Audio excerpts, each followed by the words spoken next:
আসসালামু আলাইকুম রহমতুল্লাহ। আজকে আমরা শিখব সপ্তম শ্রেণী গণিত ১.২ এর ৬ নম্বর অঙ্কটি। ৬ নম্বর অঙ্কটি কি বলেছে? চলুন শুরু করি। সেটা হলো যে একজন কৃষক বাগান করার জন্য কি করেছে?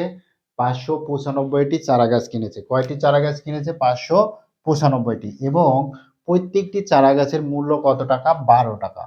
তার মানে উদ্দীপকে কি বলেছে? একজন কৃষক বাগান করার জন্য ৫৯৫ টি কি করেছে? চারাগাছ কিনেছে এবং প্রত্যেকটি চারাগাছ মানে একটি চারাগাছের মূল্য কত টাকা? ১২ টাকা। মানে প্রত্যেকটি চারাগাছের মূল্য কত টাকা করে? ১২ টাকা করে। একটির মূল্য কত টাকা? ১২ টাকা।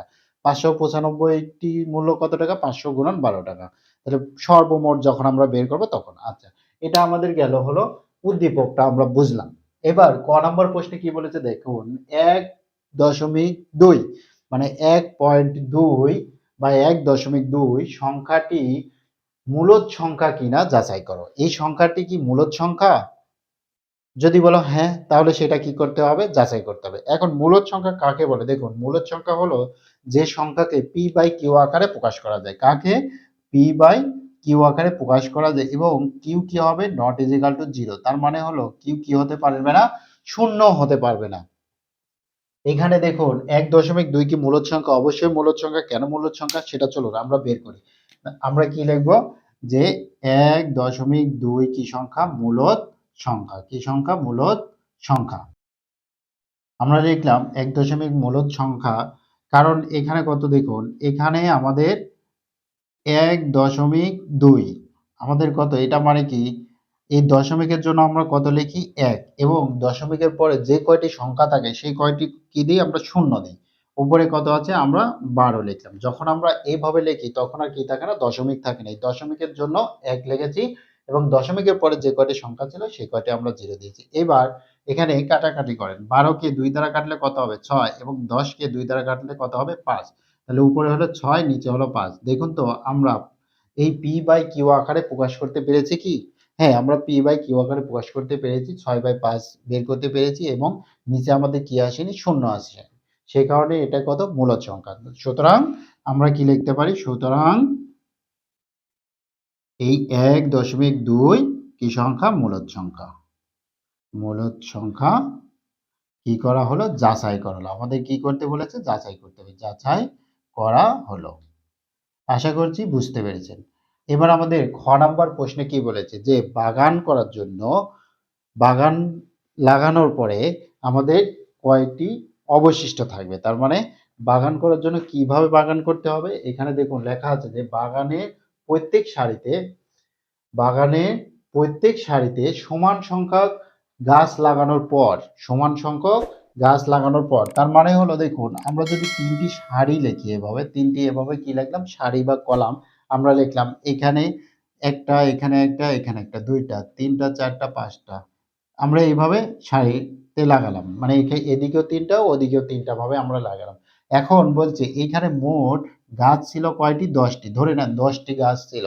এখানে আমরা কয়টি মানে লাগানো হয়েছে এবং কয়টি অবশিষ্ট আছে। এখানে দেখুন কয়টি লাগানো হয়েছে ১, ২, ৩, ৪, ৫, ৬, ৭, ৮, ৯ টি লাগানো হয়েছে।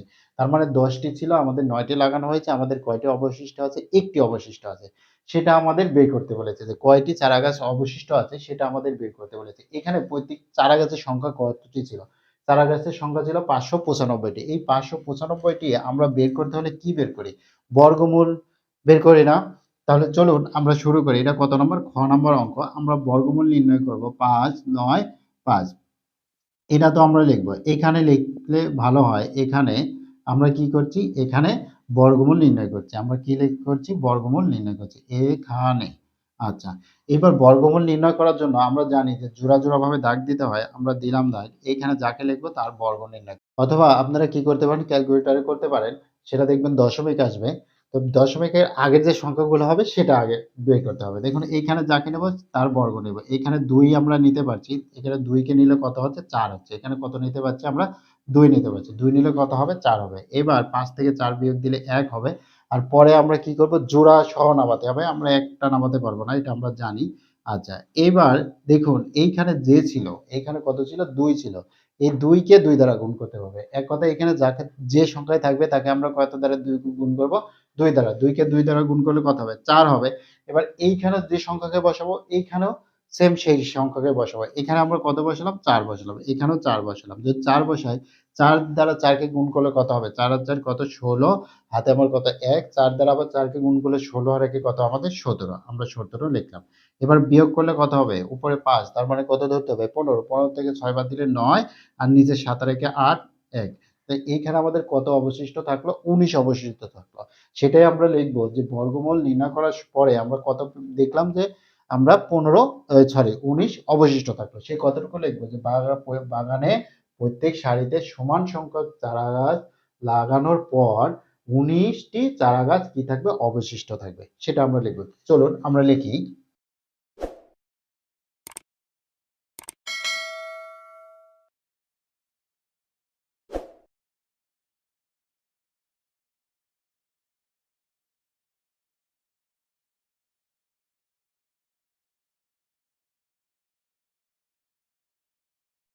আশা করছি বুঝতে পেরেছেন। কয়টি অবশিষ্ট থাকবে? 19টি চারাগাছ অবশিষ্ট থাকবে। এটা কিভাবে বের করতে হয়? অবশ্যই আমরা জানি বর্গমূল নির্ণয় বের করতে হয়। এবার আমরা কত নম্বর অঙ্কটি সমাধান করব?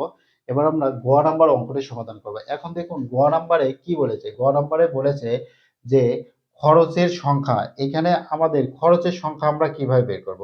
দেখুন একটি চারাগাছের কিনার মূল্য কত টাকা দেখুন? প্রত্যেকটি চারাগাছের মূল্য কত টাকা? 12 টাকা। এখন বলছে যে খরচ একটির মূল্য 12 টাকা। আমাদের মোট চারাগাছ কতটি ছিল? 595 টি। তার মানে একটির যদি 12 টাকা হয় তাহলে 595 টি কত হবে? গুণ করতে হবে, বেশি হবে। সেই কথাটুকু আমরা লিখি। এটা আমাদের কত নম্বর সমাধান? গ নম্বর সমাধান। যে একটি চারাগাছের মূল্য, একটি চারাগাছের মূল্য 12 টাকা।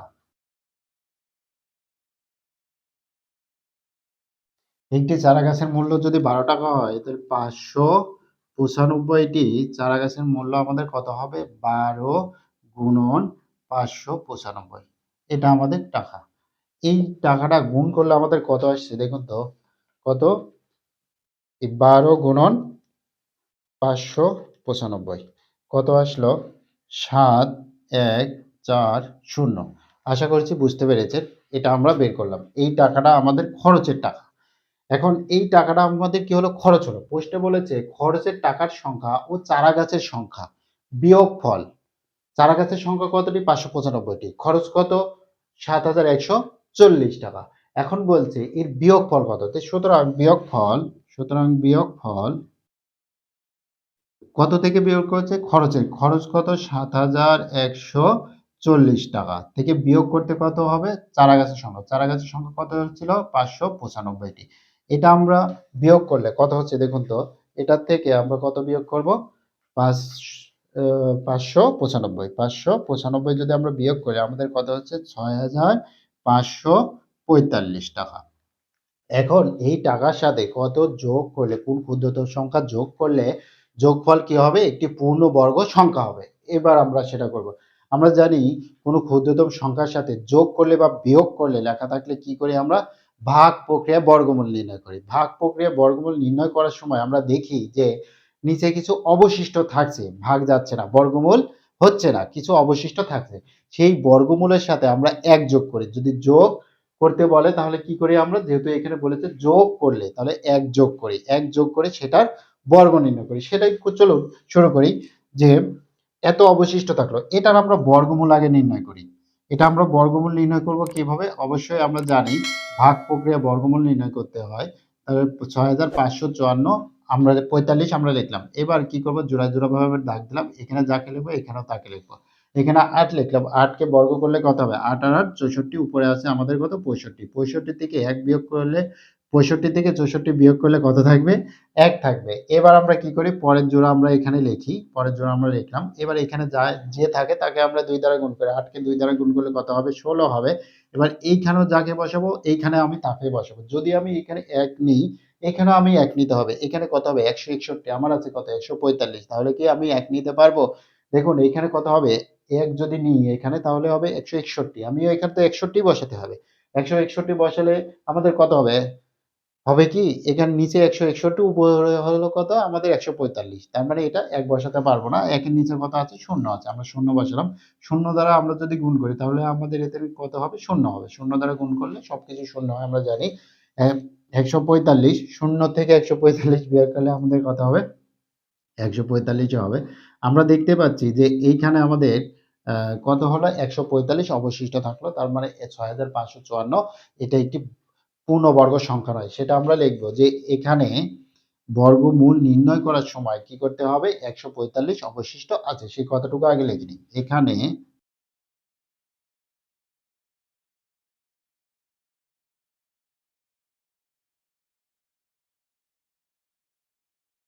কি বলছি যে সুতরাং সংখ্যাটি কি নয়? পূর্ণবর্গ সংখ্যা নয়। এটা কি একটি পূর্ণবর্গ সংখ্যা না? পূর্ণবর্গ সংখ্যা যদি হতো তাহলে অবশিষ্ট থাকতো না। তার মানে সুতরাং এই সংখ্যাটি 6554 সংখ্যাটি কি নয়? পূর্ণবর্গ সংখ্যা নয়। সেটা আমরা লিখে নিই, পূর্ণবর্গ সংখ্যা নয়। পূর্ণবর্গ সংখ্যা না হলে কি কত হবে? এটার সাথে কোনো একটি ক্ষুদ্রতম সংখ্যা যোগ করলে যোগফল একটি পূর্ণবর্গ সংখ্যা হবে, সেটাই লিখব।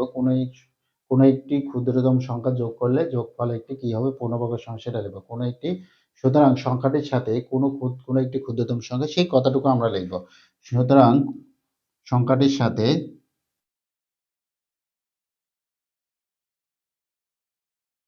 এই কথাটুকু আমরা লিখব। সংখ্যাটির সাথে কোনো একটি ক্ষুদ্রতম সংখ্যা,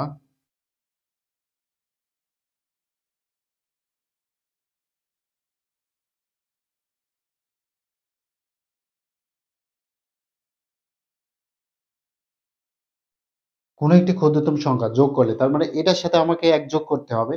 ১ যোগ করলে কত হবে? ৮০ প্লাস ১ কত হলো? ৮১ হলো। এই ৮১ এর বর্গ কত? আমরা লিখব ৮১ এর বর্গ,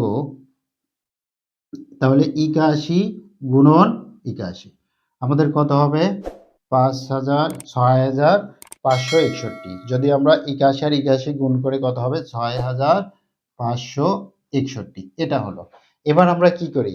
বর্গমূল নির্ণয় করার সময় যখন আমাদের যোগ করো লেখা থাকে, আমরা এটা বের করি। এটা বের করার পরে যেটা থাকে এটার সাথে বিয়োগ করি। বিয়োগ করলে যে ক্ষুদ্রতম সংখ্যা পাবো সেটাই তো আমাদের উত্তর। সেই কথাটুকু লিখি। সুতরাং নির্ণেয় ক্ষুদ্রতম সংখ্যা। সুতরাং নির্ণেয় ক্ষুদ্রতম ক্ষুদ্রতম সংখ্যা কত? এই ৬৫৬১ বিয়োগ আমাদের এখানে কত আছে? ৬৫৪৫। এটা যদি আমরা বিয়োগ করি তাহলে কত হচ্ছে দেখুন তো? আমাদের ১৬ হলো না? ৬৫৬১ থেকে ৬৫৫৪ বিয়োগ করলে আমাদের কত হবে? অবশ্যই আমাদের ১৬ হবে। তাহলে নির্ণেয় ক্ষুদ্রতম সংখ্যা কত? ১৬।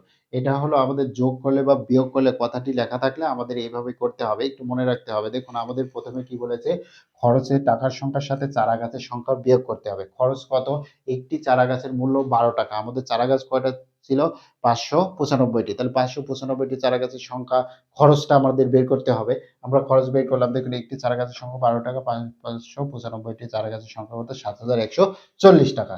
এখন বলছে যে খরচের টাকার সংখ্যা। আমরা খরচ পেলাম। চারা গাছের সংখ্যা কত? ৫৯৫ টি। কি করতে হবে? বিয়োগ করতে হবে। আমরা বিয়োগ করে কত পেলাম? ৬৫৪৫। এই ৬৫৪৫ এর সাথে কোন ক্ষুদ্রতম সংখ্যা? বিয়োগফলের সাথে, যে বিয়োগফলটা পেলাম এটার সাথে কোন ক্ষুদ্রতম সংখ্যা কি করলে? যোগ করলে। এখানে দেখুন প্রশ্নে বলেছে যে ৫৯৫ সংখ্যার সাথে কোন ক্ষুদ্রতম সংখ্যা কি করলে? যোগ করলে। এই যে কোন ক্ষুদ্রতম সংখ্যা যোগ করলে যোগফল কি হবে? একটি, এই যে যোগফল একটি পূর্ণবর্গ সংখ্যা হবে। সেটাই করার জন্য আমরা কি করি? ভাগ প্রক্রিয়া বর্গমূল নির্ণয় করি। ভাগ প্রক্রিয়া বর্গমূল নির্ণয় করলাম। নির্ণয় করার পরে দেখতে পাচ্ছি যে ১৪৫ অবশিষ্ট থাকছে। তার মানে ৬৫৪৫ পূর্ণবর্গ সংখ্যা নয়। সেটাই লিখছি। এখানে বর্গমূল নির্ণয় করার সময় ১৪৫ অবশিষ্ট আছে। সুতরাং এই সংখ্যাটি কি নয়? পূর্ণবর্গ সংখ্যা নয়। এটা পূর্ণবর্গ সংখ্যা করার জন্য আমাদের কি করতে হবে? কোনো একটি ক্ষুদ্রতম সংখ্যা যোগ করতে হবে। যোগ করার জন্য, পূর্ণবর্গ সংখ্যা যোগ করার জন্য আমরা কি করি? বর্গমূলের সাথে ১ যোগ করি। এখানে বর্গমূল কত দেখুন? ৮০। এই ৮০ র সাথে ১ যোগ করলে কত হবে? ৮১ হবে। এই ৮১ এর বর্গ নির্ণয় করতে হবে। ৮১ বর্গ মানে কি? ৮১ গুণন ৮১। ৮১ গুণন ৮১ করলে কত হবে? ৬৫৬১। এবার ৬৫৬১ থেকে ৬৫৪৫ বিয়োগ করতে হবে। বিয়োগ করলে কি হবে? ক্ষুদ্রতম সংখ্যা পাবো। সেটাই করেছি। দেখুন ৬৫৬১ থেকে ৬৫৪৫ বিয়োগ করে আমরা কত পেয়েছি? ১৬ পেয়েছি। এই ১৬ ই আমাদের কি? উত্তর। এই ১৬ টা আমাদের কি? উত্তর। আশা করছি বুঝতে পেরেছেন। যারা বুঝতে পেরেছেন তারা অবশ্যই কমেন্ট করুন ভিডিওটি কেমন লাগলো এটা কমেন্ট করে জানাবেন এবং চ্যানেলটি যারা সাবস্ক্রাইব করেননি অবশ্যই চ্যানেলটি সাবস্ক্রাইব করবেন। আজকের পর্ব এখানে শেষ করছি। সামনের পর্ব দেখার আমন্ত্রণ জানিয়ে আসসালামু আলাইকুম ওয়া রাহমাতুল্লাহ। Hey there. Subscribe to my channel. And also press this bell icon.